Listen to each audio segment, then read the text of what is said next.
غنضيفو عليها.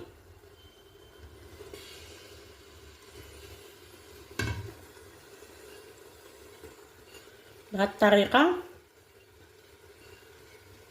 غنخلط الدجاج مع الدغميره بهذه الطريقه هذه.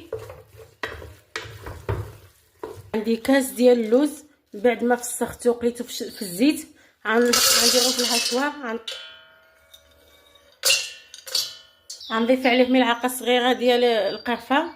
غنضيف 2 معالق ديال السكر الثقيل، ولا بان لكم مكور غير بلوه. المعلقه الثانيه غنطحن المكونات، غنضيفو على الحشوه ديالي، غنخلطو على الشكل هذا. غنزول العجين من البواطه بعد ما خليته تطلق بهذه الطريقه. غنقسمو على 3 الكويرات. شو كيعامل طلوقه بالشكل هذا، يكونوا متساويين.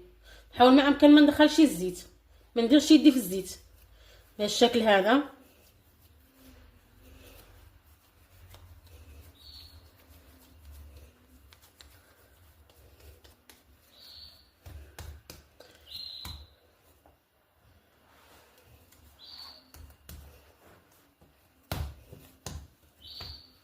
بهذه الطريقه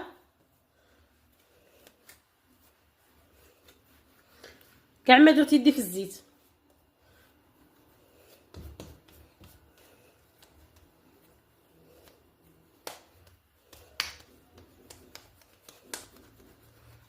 هذا الشكل هذا.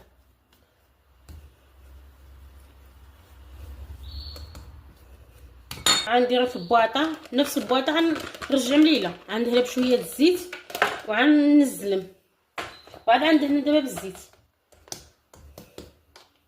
بالشكل هذا.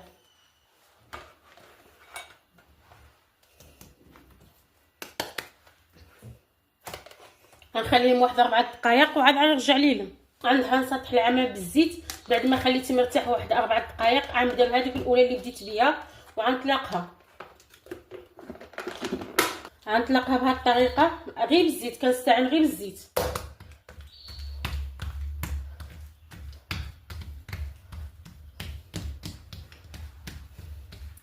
ما نكثرش الزيت كيقطع العجينه. ما نكثرش الزيت بزاف، غير دهنه خفيفه.